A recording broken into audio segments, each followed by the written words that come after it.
अस्सलाम वालेकुम, welcome to tech student guide.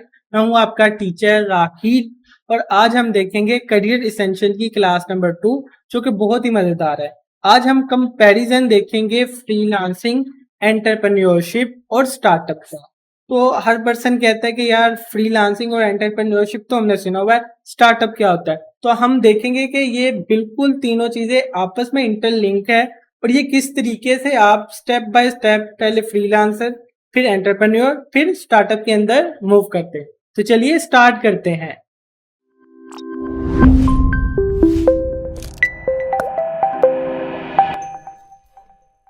Alright, अच्छा हम आगे हैं करियर इसेंशियल के ऊपर। सबसे पहले तो आप डिफरेंस देख लें कि एक फ्रीलांसिंग, एक एंटरप्रेन्योरशिप और स्टार्टअप के अंदर क्या फर्क है। सबसे पहले तो ये है कि जो फ्रीलांसर होता है वो वर्क करता है और पैसे कमाता है, ठीक है। लेकिन वो जो काम है वो करता है किसी और के लिए, ठीक है।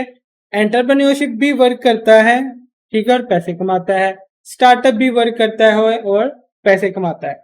अच्छा, ये जो वर्क फॉर हिमसेल्फ है, फ्रीलांसर अपने लिए काम नहीं कर रहा, वो किसके लिए काम कर रहा है? किसी और के लिए। किसी ने सर्विस मांगी है, उसने उसको काम करके दिया है, उसने पैसे कमा लिए।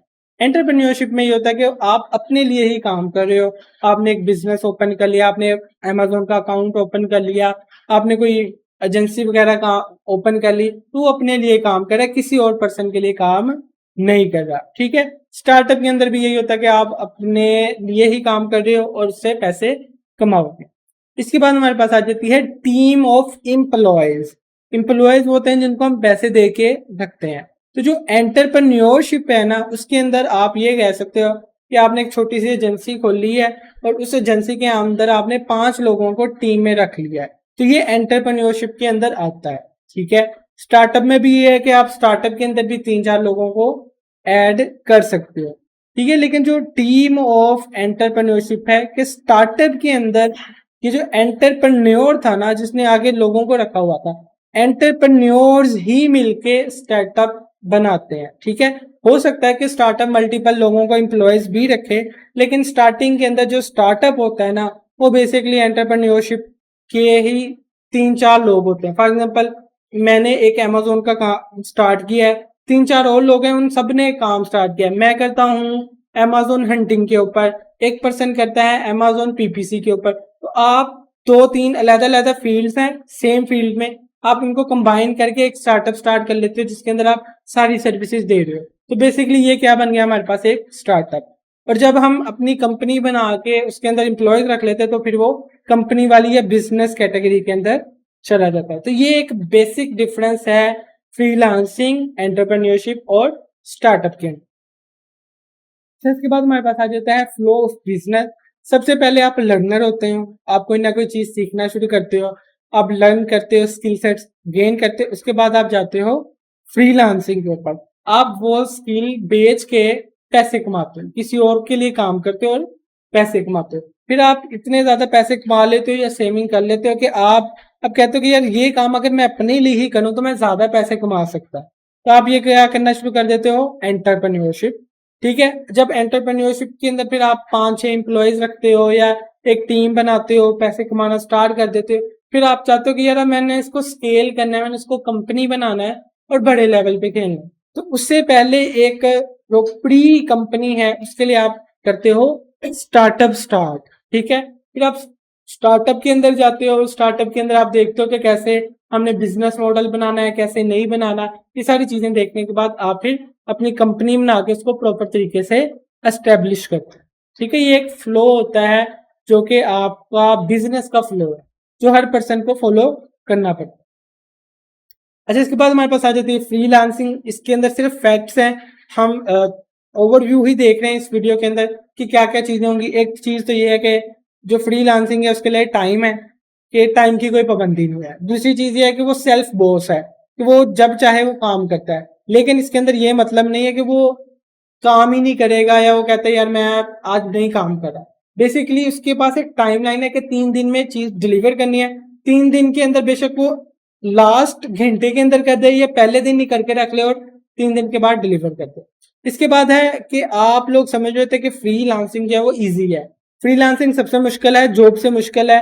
क्योंकि उसके अंदर आपको मैनेज भी खुद करना पड़ता है और आपको लर्निंग भी खुद करनी पड़ती है, मल्टीटास्किंग भी खुद करनी पड़ती है, आपको वो इन्वायरमेंट भी खुद बनाना पड़ता है जहाँ पे बैठ के आपने काम करना है, और आपको क्लाइंट भी खुद ढूंढ के लाना है, क्लाइंट को डिलीवर भी खुद करना है, और आपने काम भी करना है और टाइम मैनेजमेंट भी करना है। ईच एंड एवरीथिंग आप खुद करोगे। ये फ्रीलांसिंग की बेसिकली फैक्ट्स है।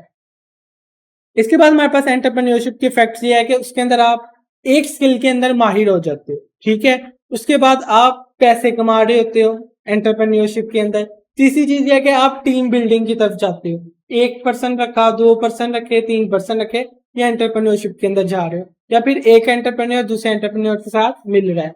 उसके बाद ये फ्लेक्सिबल रहता है कि आप कहते हो कि यार अगर ये बिजनेस नहीं चल रहा तो मैं इसको थोड़ा सा मूव कर लेता हूँ, अगर ये चीज नहीं चल रही तो मैं इसको थोड़ा सा मूव कर ला। और आपको पेशेंस होता है एंटरप्रेन्योर के अंदर, क्योंकि जब आप फ्रीलांसिंग कर रहे हो आपको पैसे आ रहे हैं, एंटरप्रेन्योरशिप में आपको पैसे नहीं आ रहे होते, आपको तब पैसे आएंगे जब आपका खुद की अर्निंग होगी। तो इसलिए आपको थोड़ा सा पेशेंस रखना पड़ता है, स्टार्टिंग के अंदर मुश्किल होती है लेकिन बाद में आपको बहुत ज्यादा पैसे आ सकते हैं। इसके बाद हमारे पास स्टार्टअप होता है। स्टार्टअप के अंदर बेसिकली आपका एक प्रॉपर बिजनेस मॉडल होता है कि कहाँ से पैसे आएंगे, कहाँ से जाएंगे। आपकी एक टारगेट मार्केट होती है कि आपने स्टूडेंट्स को फोकस करना है, आपने एलीट क्लास को फोकस करना है, आपने किस क्लास को फोकस करना है। उसके बाद आपके पास एक नीड या कंपल्जन होती है। कंपल्जन बेसिकली मजबूरी को कहते हैं कि या तो उस चीज की नीड हो, ठीक है, कि यार ये चीजें ना लोगों को चाहिए और ये मार्केट में नहीं मौजूद, मैं ये चीज बना लेता हूँ। या फिर मजबूरी हो कि यार ये तो एक बंदे को चाहिए ही चाहिए। बेस्ट स्टार्टअप होता है जो किसी कंपल्जन को एड्रेस करे कि किसी चीज की मजबूरी है कि उसके बगैर वो मतलब नहीं कुछ गुजारा हो सकता है, तो वो फिर आपसे लेगा ही लेगा, फिर आपके पास सेल के चांसेस ज्यादा है। और नीड तो किसी को नीड होती है कि यार मैं ले लूं, यार मेरे पास अभी बजट नहीं है तो मैं बाद में ले लूंगा। तो ये चीज थोड़ा सा हम स्टार्टअप के अंदर देखेंगे। इसके अलावा हमारे पास एक लीगल फ्रेमवर्क होता है स्टार्टअप के अंदर। आमतौर पे लोग स्टार्टअप में ही जाके कंपनी या पार्टनरशिप रजिस्टर करवाते हैं। और इसके अलावा हमारे पास स्टार्टअप में एक मोस्ट इंपॉर्टेंट चीज होती है नेटवर्क, क्योंकि आपको सेल करनी है तो आपको डेफिनेट बात है एक्सट्रोवर्ट बन के नेटवर्क क्रिएट करना होगा। तो ये एक छोटा सा ओवरव्यू था कि हम फ्रीलांसिंग, एंटरप्रेन्योरशिप और स्टार्टअप के अंदर क्या डिफरेंस होता है और इसके अंदर किस टाइप के लोगों की नेचर के लोग इसके अंदर ऐड होते हैं। होप सो आपको ये वीडियो पसंद आई होगी। अगर पसंद आई हो तो लाइक कीजिए, अगर आपने सब्सक्राइब नहीं किया सब्सक्राइब कीजिए, और अगर आपको कोई क्वेश्चन पूछना है तो आप कमेंट सेक्शन में पूछ सकते हैं। Thank you.